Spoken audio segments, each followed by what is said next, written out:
আসসালামু আলাইকুম রাহমাতুল্লাহ। দূরে এবং কাছে যে যেখান থেকে আমার ভিডিও দেখছেন, আশা করি প্রত্যেকে ভালো আছেন, সুস্থ আছেন। আলহামদুলিল্লাহ, আমিও ভালো আছি, সুস্থ আছি। প্রতিদিনের মতো আজকেও নতুন আরও একটি রেসিপি নিয়ে আপনাদের মাঝে হাজির হলাম। এই শীতের সবজি, তো যাই হোক, শীতের সবজির মধ্যে আমি নিয়েছি লাউ শাক, তারপর নেব সিম, লাউ শাক, সিম, আলু দিয়ে একটা ভাজি করব। আমি যেই প্রসেসিংয়ে ভাজিটা করব সেভাবে খেলে অনেক বেশি টেস্টি হয়। রান্না তো আমরা সবাই জানি, কম বেশি এক একজনের রান্না এক এক রকম।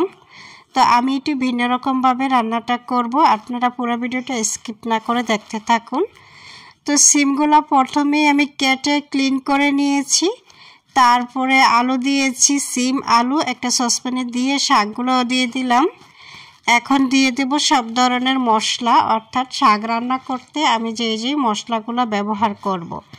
এখানে দিয়ে দিলাম রসুন কুচি, তারপর কাঁচামরিচ মাঝখান থেকে ফালি করে দিলাম, একটার মতো পেঁয়াজ কুচি দিয়ে দিলাম। এখন দিয়ে দিচ্ছি পরিমাণ মতো লবণ, আর দিয়ে দিলাম 1 চা চামচ পরিমাণ হলুদের গুঁড়া আর আধা চামচ পরিমাণ ধনিয়া গুঁড়া। শাক রান্নার ক্ষেত্রে ধনিয়া গুঁড়া না দিলেও হয়, আমি একটু দিলাম।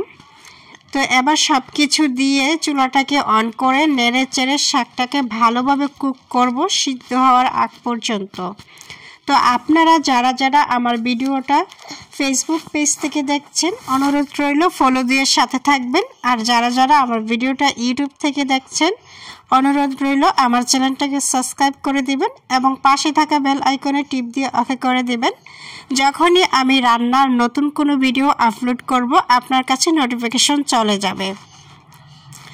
তো লাউ শাক কারা কীভাবে রান্না করেন কমেন্ট করে জানাবেন। আমার কাছে শীত আসলে এরকম সিম দিয়ে লাউ শাক ভাজিটা অনেক বেশি পছন্দ। আর শীত ছাড়া যদি লাউ শাক খাই আমি, তাহলে সেটা ছোট চিংড়ি মাছ দিয়ে আলু দিয়ে ঝোল রান্না করে খাই। তো অনেক অঞ্চলের রান্না এক এক রকম, অনেক মানুষের রান্না এক এক রকম, এক এক ফ্যামিলির মানুষের মধ্যে এক একজনের রান্না এক এক রকম হয়। রান্না একটা আর্ট, সবার রান্না একরকম হয় না। তো আমি দেখলাম লবণটা চেক করে দিয়ে যে একটু লবণ কম হয়েছে, তাই আমি আরও একটু লবণ দিয়ে দিলাম এবং প্রায় কুক হয়ে গিয়েছে, সিদ্ধ হয়ে গিয়েছে। তো সিদ্ধ হয়ে যাওয়ার পরে আমি এখন এটাকে বাগার দেব, চুলা থেকে নামিয়ে নেব। আরেকটা প্যান বসিয়ে দিলাম, প্যান বসিয়ে পরিমাণ মতো তেল দিয়ে দিচ্ছি। এখন এখানে পেঁয়াজ কুচি, রসুন কুচি দুটাই দিচ্ছি, দিয়ে এখন ভালোভাবে নেড়ে চেড়ে লাল লাল করে ভেজে নেব। ভেবেছিলাম আজকে ভিডিওই আপলোড করব না, কারণ অনেক বেশি ক্লান্ত হয়ে গেছি কাজ করতে করতে ঘরের। তো তারপরও ভাবলাম যে না, ফেসবুক মামা তো আর বুঝবে না, উনি তো ঠিকই আমার পেজে রিচ এঙ্গেজ ডাউনে নিয়ে যাবে, এমনি ডাউনে আছে, খুব বেশি আগাইতে পারছি না। আসলে আমাদের মেয়েদের হচ্ছে ঘরের কাজ আগে, তারপর হলো পেজ।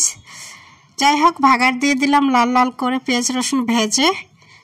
বাগার দিয়ে আমি বেশিক্ষণ কুক করব না, ধনিয়া পাতা দিয়ে দিলাম আর একটু নেড়ে চেড়ে চুলাটা অফ করে দেব।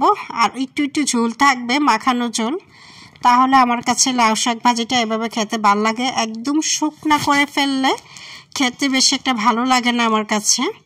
এইভাবে খেয়ে দেখবেন যারা খান নাই, অনেক বেশি টেস্টি হয়। আমার তো ভীষণ পছন্দ এই খাবারটা।